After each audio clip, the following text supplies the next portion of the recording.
marunong lumipad, mabilis,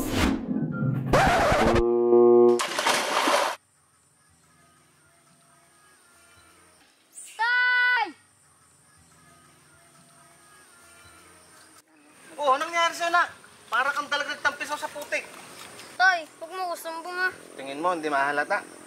Tignan mo nga yung tsura mo. Para kang lang sinawsaw sa putik. Tay, huwag mo ko sumbong.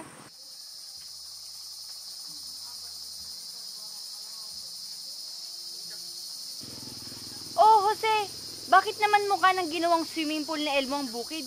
Tingnan mo nga ang damit niyan. Ang hirap-hirap kaya maglaba. Eh, minsan lang ito mag-request maligo eh. Pinagbigyan ko na. Tay naman, akala ko ba kampi tayo?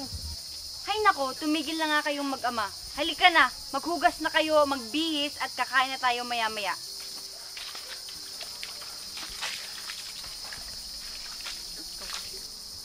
Ikaw kasi, yan, tuloy. Para kasi dalag.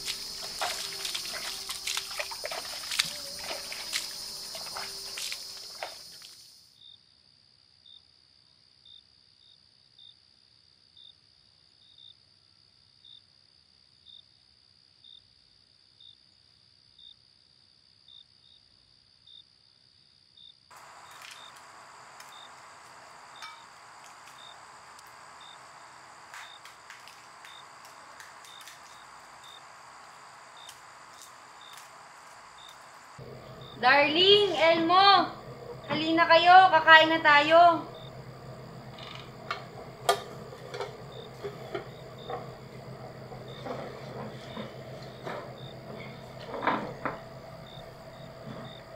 Nalahin muna tayo.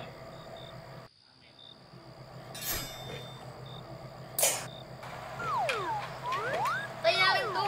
Eh, tika muna. Ako na ulay, akin to. Ay, mag-ama nga talaga kayo. Anak, hawakan mo nga to. Oh, may isa pa dito para di na kayo magtalo dyan. Kinabahan ako dun ah. Akala ko po na matutulog ako. Hindi natitikman ang paborito kong ulam eh. Yan, dahil ikaw ang anak, ikaw magbalat.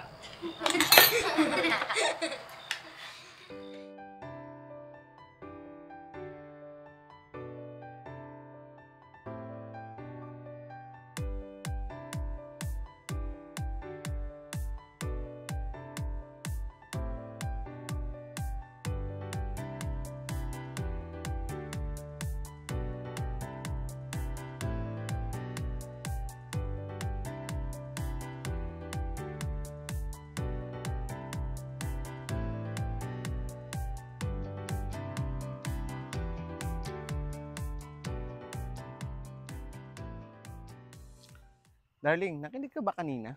Ikaw, nakinig ka ba? Oh, di ba dapat sagot ang marinig ko? Bakit tanong ang binalik mo? Oh, naalala mo pa ba? Oh, yung mga pangako Oo, natin natin sa isa't isa noon. Sa sariwa talaga ng mga leksyon ng ating pangako sa isa't isa na kahit anong pagsubok, hindi tayo susuko. Naks, parang gerero lang ah. Lalaban hanggang dulo. Biruin mo yun, ilang taon nating pag-iipon. Ito na ang ating palasyo. Makapalasyo ka naman dyan. Ikaw talaga. Teka, maiba ako. Tingin mo dun sa unahan natin, ang next project natin dyan, lalagyan natin ng terrace. Nay, dugtungan din po natin ang kwarto para sa sarili kong kwarto. Ang ingay kasi ni Kuya Elmo eh. Anong ako? Ikaw kayang maingay dyan. Kumakahilik ka lang, may katabing biik. Oh, kalma, kalma. Magkakakwarto din ang lahat. Ako atang engineer dito. Engineeran. Baka mamaya, ang bahay hindi maitsurahan ha. Carmen Jose! Flor! Anong ginagawa dito? Ano meron? May nangyari ba? Hay naku, se, narinig ko kayo ng korason. Oh, ano ba yung narinig mo, Flor? Ide-demolish daw tong bahay ninyo. Kalat na sa buong baryo ang balita. Paano ide-demolish? Eh, nabili na namin ng lupang ito. Baka naman nagkakamali Ay ka nako, lang. tama yung narinig ko, Hermin. Nabili na daw to ni Don Antonio at ngayong araw din pupunta sila rito para daw pag-usapan. Oh, ito na yata sila. Uuna na ako ha.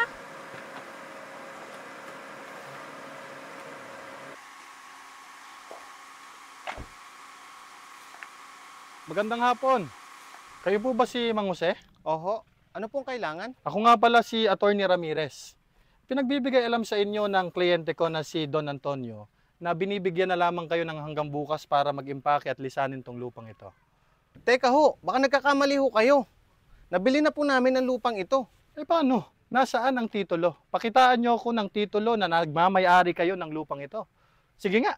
Si Aling Soledad po ang nangangalaga ng titulo ng lupang ito. Binili ni Don Antonio ang lupain ni Soledad kasama ang lupain na ito. Kaya dapat bukas na bukas umalis na kayo. Magpapaalam na rin ako.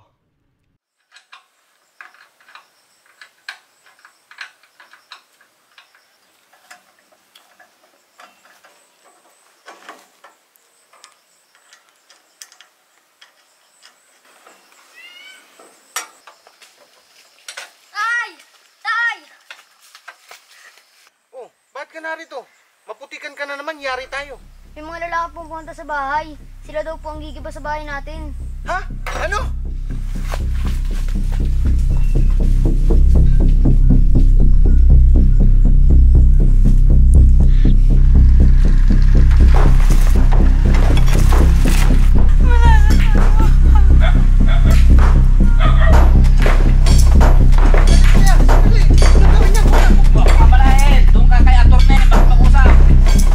Jose, ito ang resulta ng hindi marunong makinig. Sige, tuloy niyo ang pagsira.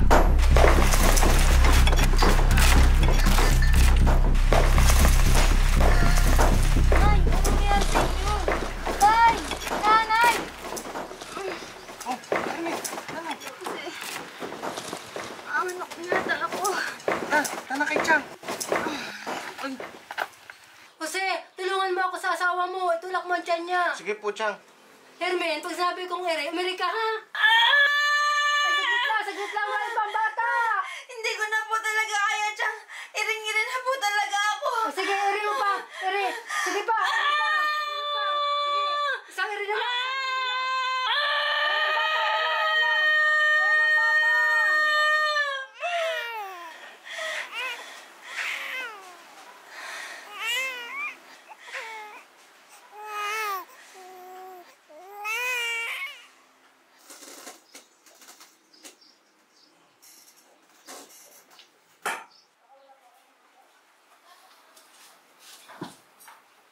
Ikaw ang nagpasaya sa amin sa araw na ito. Ipinanganak kami sa araw ng demolition. Kaya tatawag namin sa'yo ay Demolition Boy. Demo for short. Nay, ayos na po ba kayo? Nay! Nay? Nay! Nay! Tay, si Nanay! Hermin! Hermin! Hermin! Huwag ka naman ganyan. Hermin! Uy! Hermin!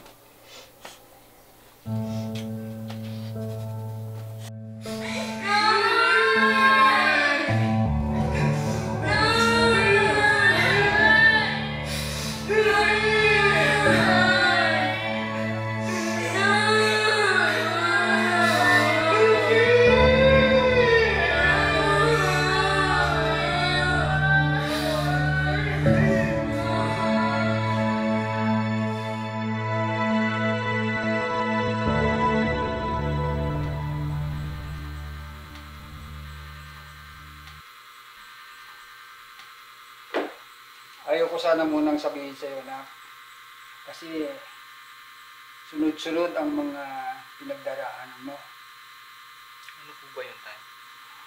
Kasamang ibinenta ni Soledad ang bahay at lupa. Kaya kami, ni nanay nyo, ay doon na muna kami sa probinsya. At ang kayo ng mga bata, ay doon na muna kayo kay Susan. Sige po, Tay.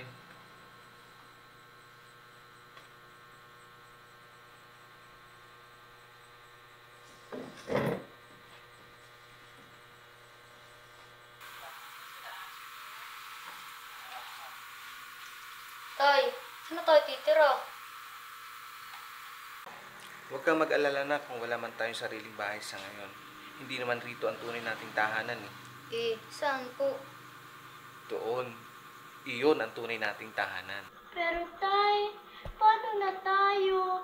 Si nanay wala na. Hindi na natin siya makakasama araw-araw. Halika kayo na lang. Tandaan niyo mga anak, ang mga nangyayari sa atin ngayon ay may dahilan. Hindi lang pagpapala ang dapat natin tanggapin, kundi ang pagsubok din.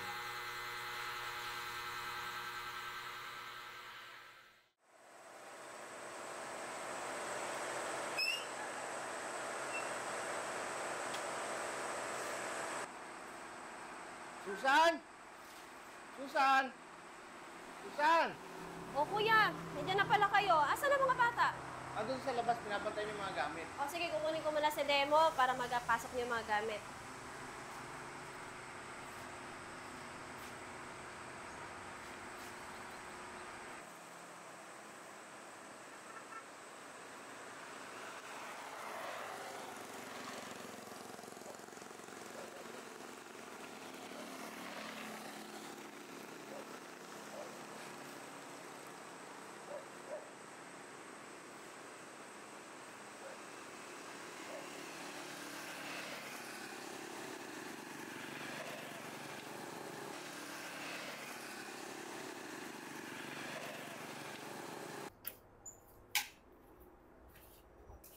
O Susan, gising ka pa pala. O kuya, tulog na ba ang mga bata? Oo, nakatulog na. Pagod ata sa biyahe. Kuya, pagpasensya mo na kung medyo may kaliitan itong bahay namin ha. Ako, Susan, malaking bagay ang pagpapatuloy mo sa amin ng mga anak ko. Sa dami nangyari ngayon sa amin, nagpapasalamat ko at nariyan ka. Naku kuya, sino ba naman ang magdadamayan kung hindi tayo, di ba? Kami pa nga dapat tumingin ng pasensya eh. Kasi nadadamay ka pa. Pero hanga ako sa iyo, kahit sunod-sunod na yung pagsubok na pinagdaanan ninyo, nanatili ka pa rin matatag. Siyempre, lagi nandiyan ang ama na umaalala eh. Maalala ko kuya, maaga pa ang pagsamba ng mga bata bukas, di ba? Pakahirap pa naman makakuha ng sasakyan dito pag sobrang aga. Oo nga pala. Malayo na nga pala to sa bayan. Sige, magpapahinga na rin.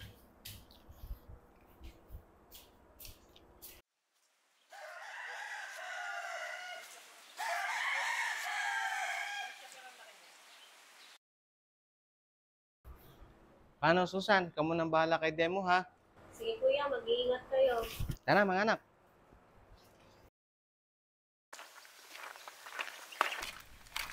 Hala, napigtas yung sandalos ko. Sige na ko, anak. Tumaayos ko. Malabo ata tayo na maayos ninyo. Parang kailangan sinulid para tayoin yan. Sa lagay niyan. Malayo ang tindahan dito. Doon pa sa may kanto, sa mismong bayan. Tay, sa ulo ko po ang daan pa uwi sa bahay. Hindi na lang po siguro ako sasama sa inyo. Tin, hindi dahil may hadlang pagpapaliban natin ang pagsamba. Tama ang kuya mo anak. Tulad ng lagi kong bilin sa inyong dalawa, na huwag natin pababayaan ang pagsamba. Ano man ang mangyari, lagi nating patunayan na siya ang pangunahin at prioridad sa ating buhay. Sorry po, Tay. Hindi na po mauulit. Tandaan mo pa yung laging sabi nanay dati. Pag gusto, May paraan. Tama. Kaya sampa na sa likod ni tatay, ako nang bahala sa'yo.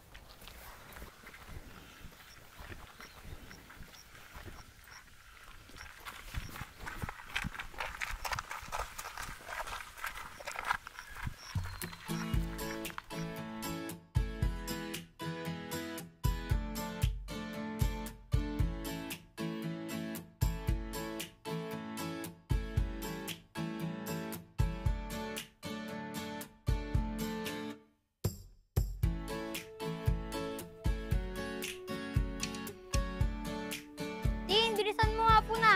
Opo, kuya.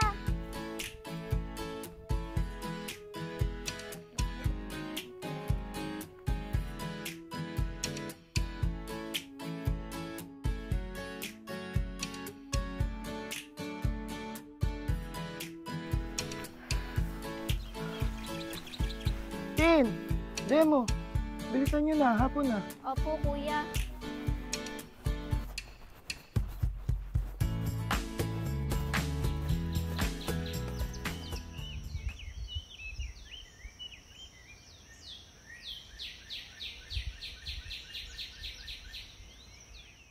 Matagal pa tayo, kuya, bago umalis. Aalis na rin tayo. Mauna na kayo sa gate at kukunin ko lang yung bimpo mo. Nakalimutan ko kasi ilagay sa bag eh. Tara na, Demo.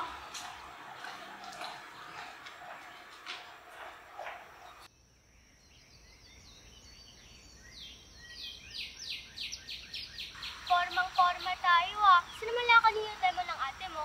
Doon, sa bayan. Kayo ba? Sama na lang kayo sa amin. Maglalaro kami dun sa bakuran nila Alikon. Saka na lang kayo pumunta sa bayan. Malayo-layo rin yun eh. Pasensya na. Pero mas mahalaga kasi ang pupuntahan namin sa bayan. Kayo bahala. Masaya pa naman dun.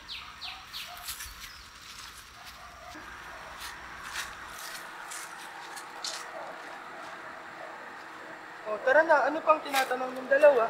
Tara.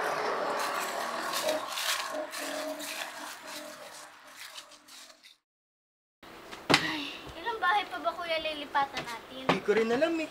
Wala nang problema mga anak. Magpalipat-lipat ng bahay. Kasi nga, saan nga tunay nating tahanan demo? Doon po, sa bayang banat. Tama. Kaya sige na, tuloy nyo ng pag-iimpake. Apo tayo.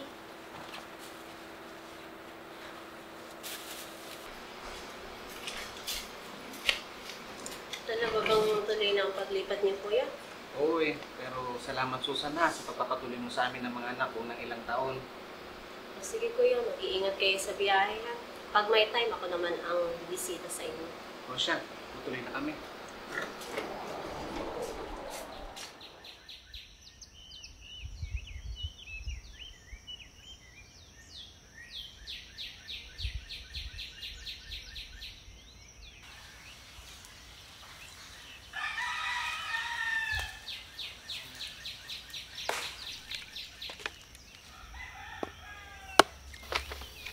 Tay! Oh, kumusta ba nak? Ayos lang po. Salamat po tay ha. Kayo po ang inspirasyon ko. Ba't nag-group hug? Tapos, di kami kasama na ate. Magtatampo na ba tayo niyan, bunso? Kalma, kalma. Halika kayo rito. Group hug! Group hug!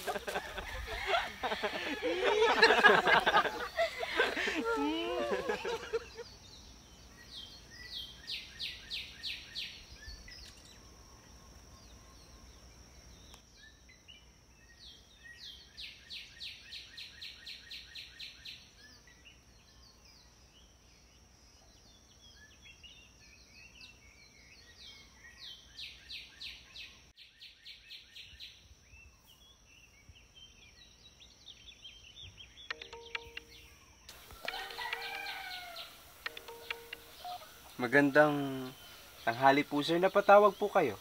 Oo, kamusta bang isang cum laude? Heto po, maayos naman. Nakaka-pressure po pala ang life after graduation sir, no? Nako, sinabi mo pa. Ganyan-ganyan din ako pagka-graduate eh. Nga pala, di ako napatawag kasi I want to inform you that there's a job offer from abroad just for you. Po? Talaga po sir? Nakita ng board ng paaralan ang magandang record mo, kaya nirekomenda ka to sa abroad. Nako, napakagandang balita po niyan. Serve mo yan, Elmo, for your determination and hard work.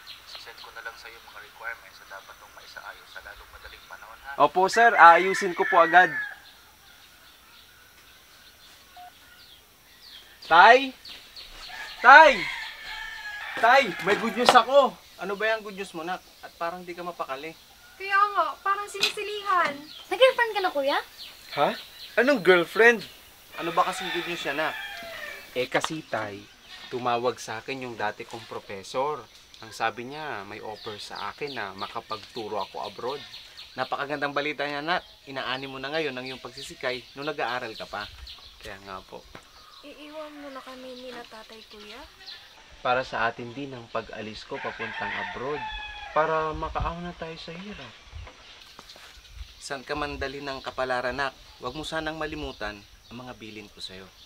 Opo naman tay, pangunahin pa rin ang paglilingkod mula noon hanggang ngayon.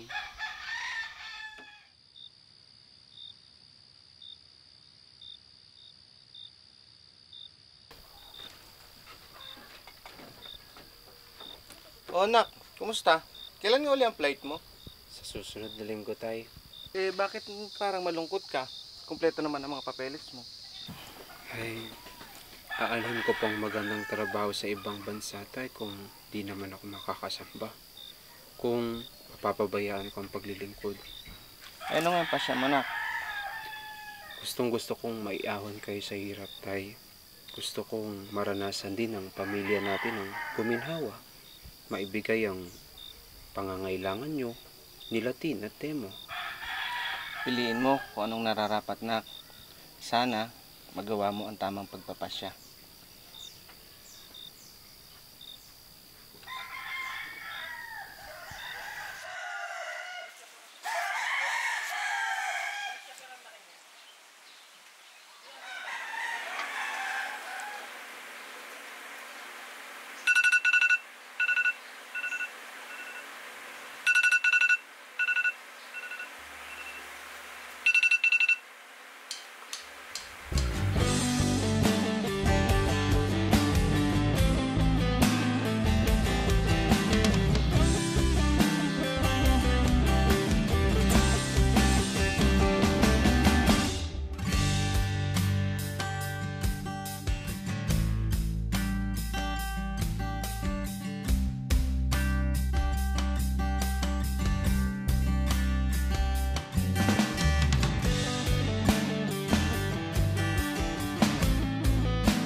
Alis na ako, tay. Anak, mag-iingat ka. Opo.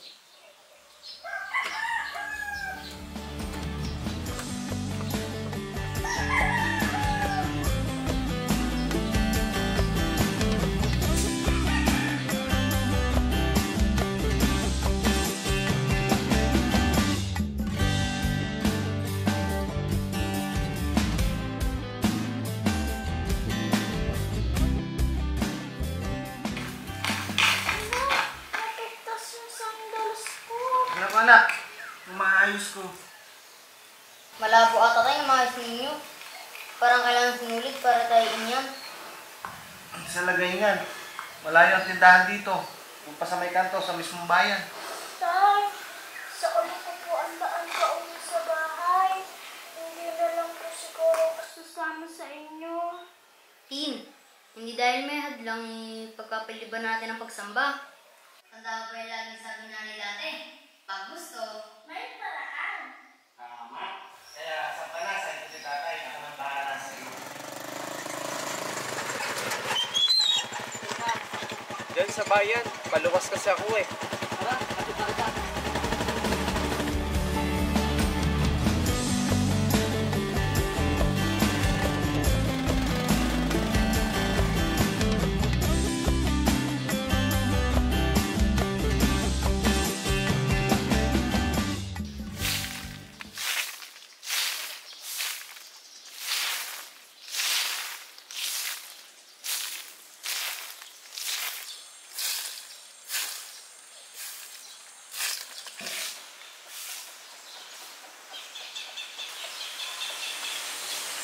Kuya!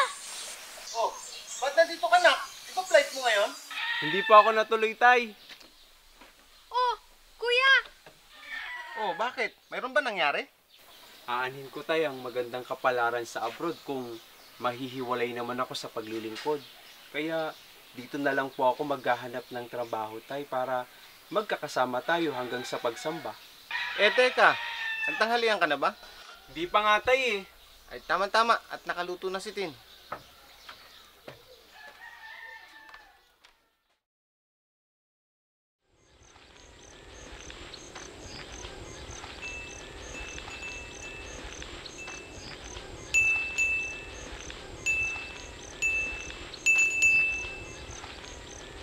Kuya, okay ka lang?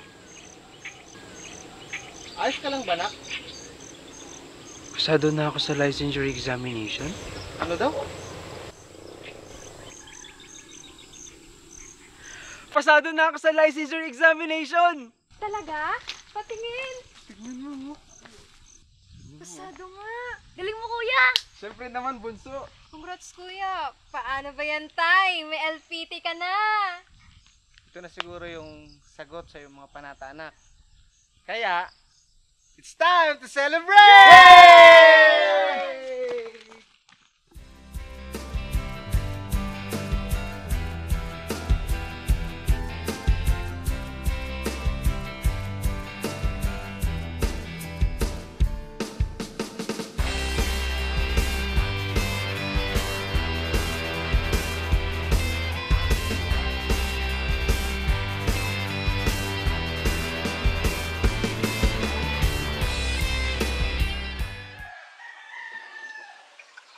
Teka, maalala ko, kuya. Alam mo bang na-feature ka? Ako? Na-feature? Saan? Oo, teka, kukunin ko. Saan naman kaya yun? Baka sa top 10 mo, huwag sa ating barangay, kuya. Puro ka talaga kalokohan. Diyan, kuya, tignan mo sa page 36. Sure ka? Ako? Ano ba daw ang sabi? Akin na, kuya. At ako lang babasa para sa ating lahat. Tipikal na paniniwala na sa atin. Ang karunungan ang itinuturing ng marami na siyang gintong pamana ng mga magulang sa kanilang mga anak. Pero para sa akin, mas mahalaga pa rin ang maiiwang mabuting halimbawa ng ating mga magulang at ang matibay na pananampalataya na kanilang itinanim mula sa aking pagkabata. 3 bagay ang natutunan ko at tumatak sa akin bilang isang anak. Una, ang pagkakaroon ng determinasyon upang anuman ang hadlang sa ating unahan ay makapagsumikap tayo na maabot ang ating mga pangarap at lalong higit ay maitaguyod pa rin natin ang paglilingkod. Ikalawa, katatagan sa gitna ng mga dagok at pagsubok sa buhay na kung iisipin ay napakahirap lampasan. At ang huli na siyang pinakamahalaga, ang pagkakaroon ng matibay na pananampalataya at pag-asa sa magagawa ng ating mga na ang akala nating imposible ay magiging posible pala. Ang mga ito ang nagsilbing gabay ko para maabot ang pangarap at magawang mapagtalagahan ng paglilingkod ng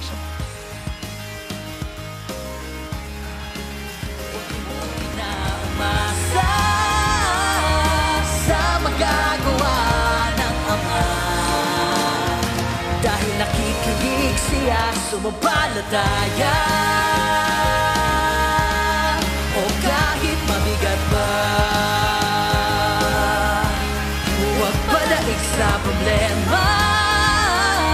Siya ang lagi nating tanglaw. Kaya't huwag mag-alala. Kalungkutan di rin natin naiwasan.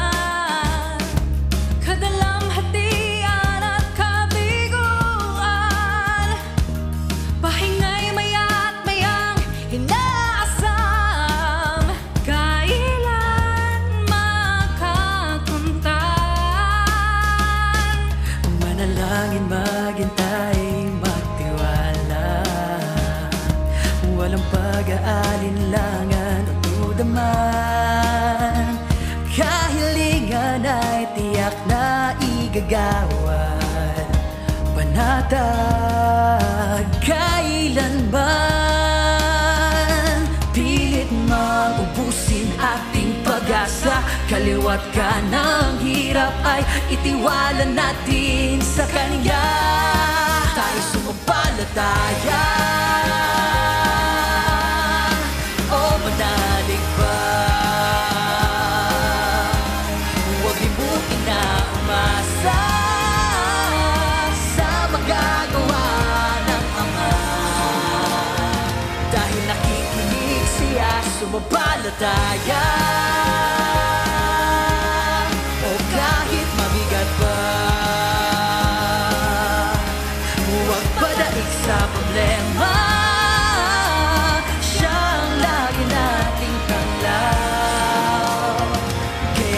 Mag-alala.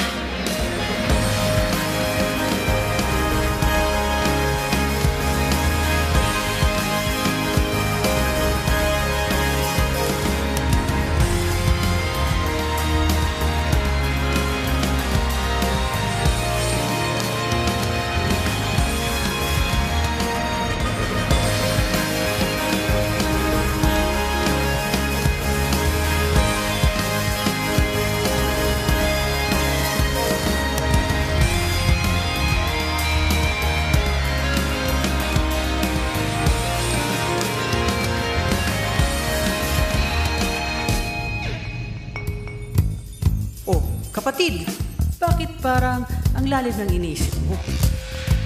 Parang lagi ka na lang problemado. Kasi talagang mahirap na ang buhay.